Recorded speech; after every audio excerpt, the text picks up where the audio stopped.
Welcome to the FX Big Picture podcast. This is a series of podcasts where we will discuss a wide variety of topics and provide a rather different perspective from our experiences serving UK customers at NatWest. My name is Duncan Maccabe from the UK Corporate FX Sales Team. Today we are joined by James Newman from the Financial Institutions FX Sales Desk, Neil Parker from our FX Markets Strategist, and Marc Hinken, our Head of FX Spot Trading in Europe. Today we are going to discuss the evolution of the FX spot market. Whilst today the end result for participants remains the same as ever, converting one currency for another, behind the scenes it is vastly different from how it has been over the last 20 years. I'm going to hand over to Neil, who will give his experiences over the last 20 to 30 years in the FX spot market. What did it look like when you first joined, Neil? So when I joined back in 1995, it's not quite 30 years yet, I hasten to add, it was very much dominated by voice broking. It was voice broking that had the lion's share of the market, and there was a small but growing electronic trading side of the business. The electronic trading side of the business grew very rapidly, and so by the time we got into the early 2000s, it was electronic trading and electronic broking that was dominant, and the voice broking was on the decline and has continued to be on the decline, such that it's now a very niche part of the overall spot market. And what we're talking here is the trading in foreign currency on a T+2 basis, which is that when you buy it at spot, you actually don't take delivery of it for another 2 days. It doesn't get complete. The trade doesn't get completed for 2 days later. So that's when the transfer of funds actually occurs. And then there are whole different elements to the foreign exchange market thereafter. But spot is what we would call the entry level for the foreign exchange market. That's where you are exchanging one currency for another currency at a set price, and that price is determined by market flow and market trade at the time. So it has changed materially, and I remember when I joined, people saying that the foreign exchange markets were a dying market and that it would effectively all peter out to nothingness. And actually, since I've joined, we've gone from volumes of around about sort of $1.5 trillion a day in foreign exchange to well over $3.5 trillion a day. So it isn't the dying market that everybody expects, but it has gone through a significant evolution in terms of how foreign exchange is traded, where it's traded, when it's traded, and which centres it's traded in. And so, James, from your side of the business, why would a financial institution enter into the spot market? What are they trying to achieve? So financial institutions are largely split into kind of hedge funds and real money accounts. They will enter the spot market to transact FX, to either make speculative bets on whether a currency is going to go up or whether it is going to trade lower. They will trade one pair versus the other, looking at macroeconomic fundamentals and technical analysis to decide whether they think that a certain scenario is going to play out. They also use spot to trade and hedge underlying assets or purchase equities or fixed income in different jurisdictions. Say you have a dollar-based hedge fund or asset manager, they will have a certain mandate that may need or require them to buy or hold a certain percentage of, for example, Japanese, European or UK-based assets. In terms of purchasing those assets, they will need to do a transaction in which they are selling dollars, which is their balance sheet or at least their reporting currency, and buy sterling, yen or euros. Thank you very much. And I'll give a small overview on the corporate side of things. And corporates will enter into the spot market to purchase goods from overseas. So the importers, and then also for those that are exporting, so to sell currencies from either exporting physical goods or having been paid in foreign currency for the services that they have provided to customers in other jurisdictions. You may also have corporates entering into the spot market for mergers and acquisitions. So let's say a UK company is looking to acquire a company in the US. They will the consideration may well be in US dollars, and therefore the UK company will convert sterling funds into US dollars in the spot market to settle that consideration. So as the dynamic suggests, these payments can be in very, very small size or particularly large, depending on the nature of an acquisition, which would tend to lead to the larger deals being entered into in the spot market. So I think, Neil, you've given an overview of what it used to look like. I'll hand over to Marc, if that's okay, to really explain or to give an overview on what does the FX spot trading world look like in a bank today. Yeah, so to emphasise Neil's point, it's massively changed from what it was in years gone by. Again, illustrating the point about foreign exchange supposedly dying. That was when the euro came in. You took many currency pairs and combined them into a single currency pair, and everyone thought that was going to be the death of it. So no longer could you trade sterling lira or Marc Paris or whatever. It all ended up just becoming the euro, and euro dollar became the biggest pair.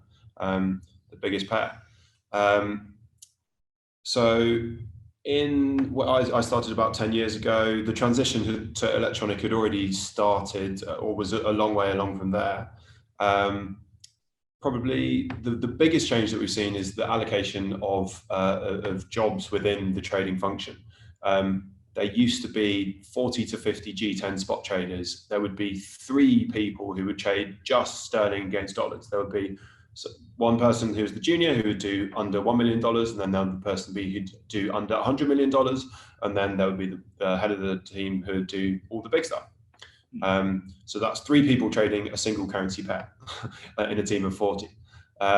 Now there is often a single person trading all of the currency pairs, and that's as a result of automation, because all currencies, or most currencies anyway, are electronically priced and risk managed. So there is an algorithm which will do the pricing and risk management, or a machine which will do it for us. That then means that we have fewer traders, but we have a lot more technologists and a lot more quants who are helping to build and maintain those algorithms. So that's definitely been the biggest change. And with improved technology and increased client demand for electronic trading, it means that the volumes done electronically versus the volumes done voice have completely transformed.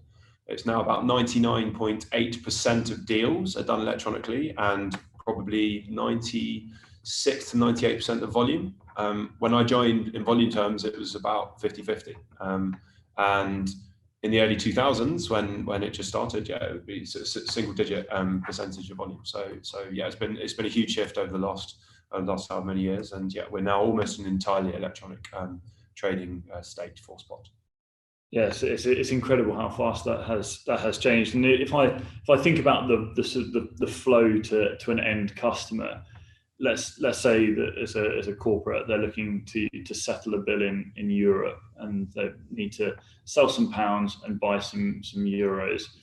The customer will request to buy 100,000 euros electronically on a platform.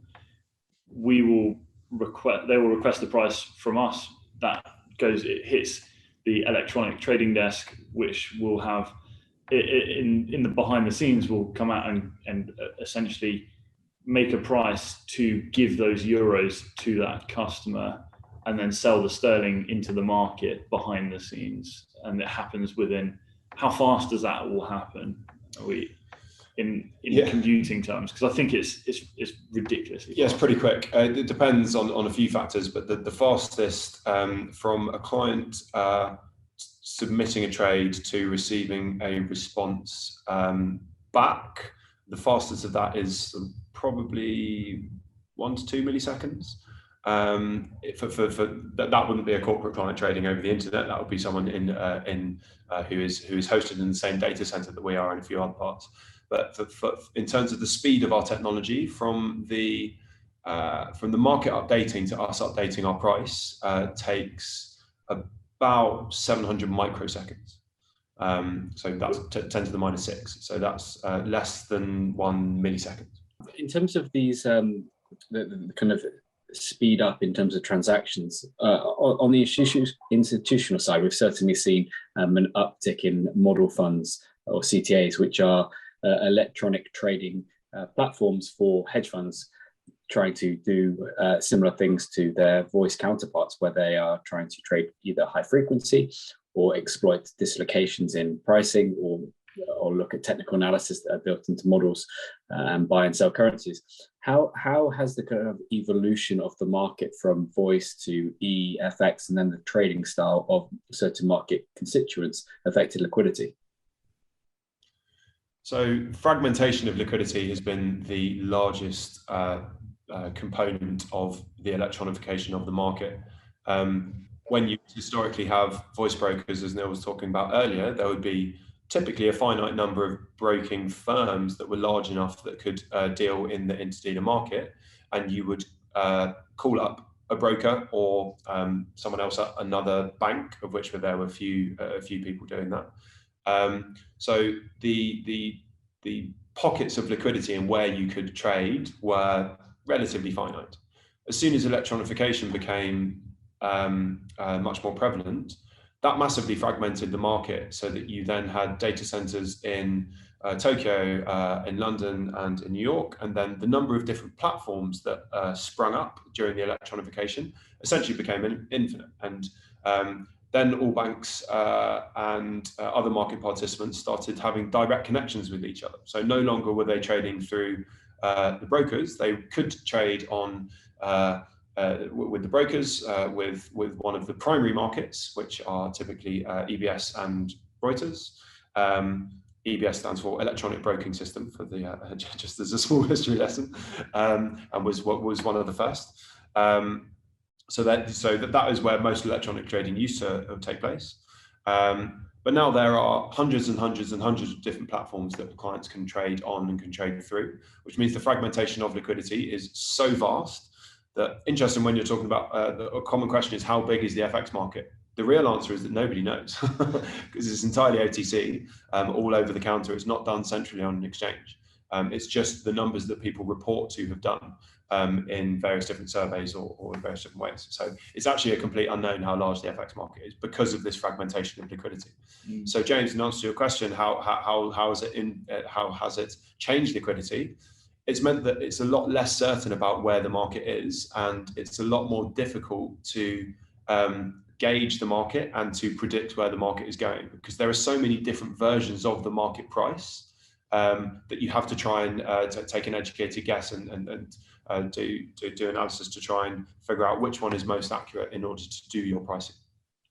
I think I'd jump in there as well and say, like, from the switch over from where it was voice to a combination of voice and electronic to predominantly electronic with some voice, to virtually all electronic, what you've seen a narrowing in spreads in terms of what's traded in the markets and at what price. So bid offer spreads have definitely narrowed, but at the same time, the ability, as Marc's rightly pointed out, to request volume and therefore liquidity seems to have reduced as well. And so as the systems have become smarter, so the liquidity gets pulled more quickly as and when there's big volume that starts to be dumped into the market.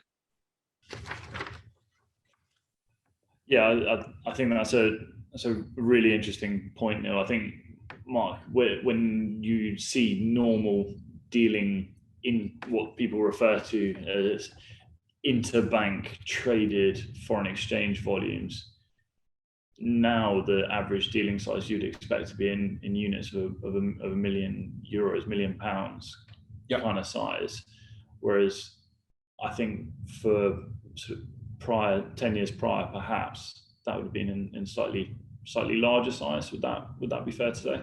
Definitely, yeah. It's as electronification and capability has improved, and people's risk management regimes have been enhanced, and their distribution capabilities have also gotten better.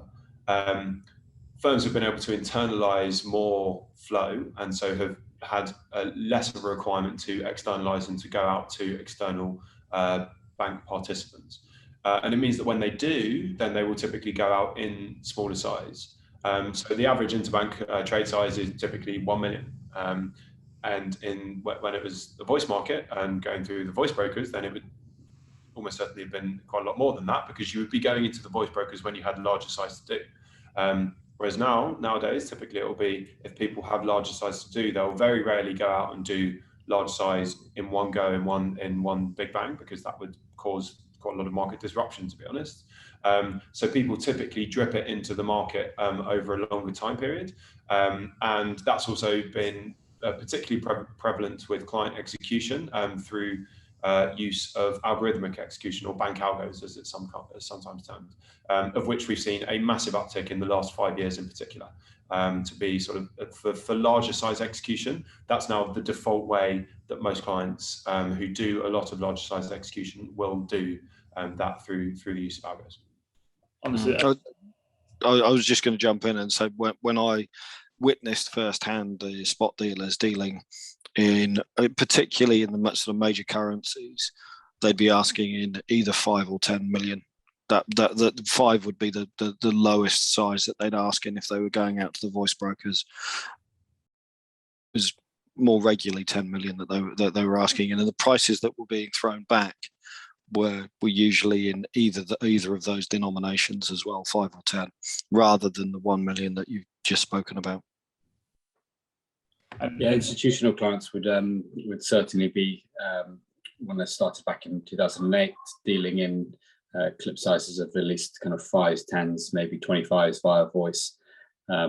Although I've certainly seen that that client group develop somewhat, and the frequency of voice trading is certainly minimal. And as Marc mentioned, they will often use algos to execute larger size. Or they will use one of many platforms out there, such as Agile Markets and NatWest, to execute their foreign exchange. It does lead me to a question: what would consider a large trade, and are there times to avoid? Yeah, so again, that's one of the most common questions that we get from the client base, and I'd always love to be able to give a single answer, but unfortunately, as with most things, it's a bit more nuanced than a single number. It depends on the currency pair, and it depends on, in terms of the time of day, it depends on what news events are coming out. It depends on the day of the week. It depends on whether it's a summer holiday, whether it's a bank holiday, all of these sorts of things. But if we were to just talk on average, there are 2 peaks of trading during the day. There's one between 8 and 10 o'clock in the morning London time, and one between 1 and 4 o'clock in the afternoon, also London time. The 8 to 10 o'clock in the morning there's typically European and UK data at that point. So there's usually some interest around there. And also some model funds turn on their algorithmic execution at 8 o'clock, and some signals come through, and there's some execution that needs to be done then. And it's also when people typically get into the office. And so the corporate franchise, typically we don't see a huge amount from them, usually before 9:30. So then the lull at 10 o'clock until about midday, before the US get in at about midday. From 1:30, there's typically US data, and then at 4 p.m. there's the WMR fixing time, which some people still use. So your 2 main times of best liquidity and highest volumes are those. In terms of what is a normal size, if you're talking about euro dollar or cable or dollar yen, then those big would be considered sort of 100 plus. anything I'm sorry, 100 million plus, 100 million notional plus there. If you're into some of the Scandinavian pairs, then 25 to 50, you're starting to probably over 50, I'd say, is getting large. And if you're in some of the emerging market pairs, so your South African rand or your Turkish lira or Polish zloty, then 25 plus in those is getting on the large side. But again, in terms of what is considered large, if it's Singapore 8 o'clock in the morning, a $1 rand trade at that point, $1 million of rand is pretty big, because the market is so wide and there is nothing that is traded in the South African rand at that time. So yeah, the size that you can execute and the size of what is considered large for the market is very dependent upon the time of day. Great stuff. And I think just going back to the point about algorithmic execution, and in my understanding in absolute layman's terms is that if you have a large trade, and you mentioned that, let's say £100 million is a large trade to do in sterling dollar. If you wanted to sell those £100 million, an algorithmic execution could say, break this down into clips or into small trades of say £1 million, and you could sell those £100 million in 1 million every minute for 100 minutes, and the computer would do that for you. And that's a systematic execution to reduce your market impact of essentially giving all that risk into the market to sell it all at one time, when that could, as you say, create market disruption. Is that a very close question, but is that essentially Yeah, absolutely right. And basic principles. Yeah, 100%. And I guess the alternative would be that a client would call up the salesperson, who would then ask the price from the trader. And the difference there would be that they would get the price instantaneously, and they would know straight away exactly what their price they were executing at. And then the market risk would then be taken on by the trading desk and the trader, who would then execute in the market as they see fit. So yeah, a good way to think about it is that by running an algorithmic execution for a client, you minimize your spread that you're paying, you minimize your market impact, but you take on some market risk yourself effectively. Whereas if you offer a risk price at the beginning of the trade, then you are giving all the market risk to the trading desk for them to manage. Understood. I'd say as well, just to note how different this is to when I first started out and first got a taste of what the spot desk were doing. If you wanted to get rid of 100 million, then they would basically make 10 calls in clips of 10 million, and simultaneously try and give or buy from the market. So that is how they would try and do it then, sort of 25, 26 years ago. So it is materially different now, because what you're doing is you're accepting some time risk, whereas previously you were accepting some FX movement risk. And that, I think that's an interesting departure as far as how the markets now act, and how orders are now, or FX orders and also immediate trades are now placed, versus how the mid to late 1990s. It feels like the market's gone towards minimizing its impact of a transaction, almost as if that transaction goes unnoticed than from before, where large trades would often cause a considerable price movement, especially from some of the large M&A type deals that were done via voice with spot traders. However, now, as Neil and Marc mentioned, algos are clearly the kind of most prevalent use case for large transactions, and the aim of these is to essentially find the liquidity and minimize market impact.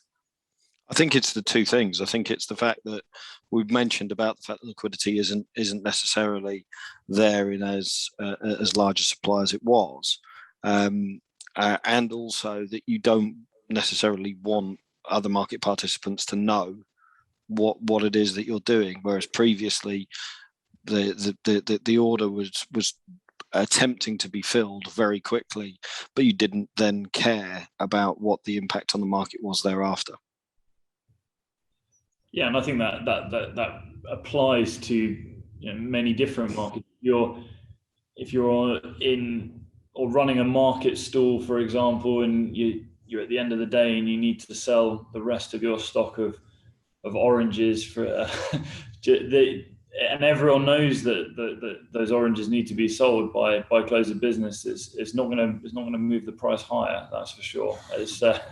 It will have exactly the same impact on the foreign exchange market, and I think that information leakage, to use quite a jargon term, but let's say the fewer people or the fewer or the less that's known about what's being done, the better, or the lower risk of market disruption.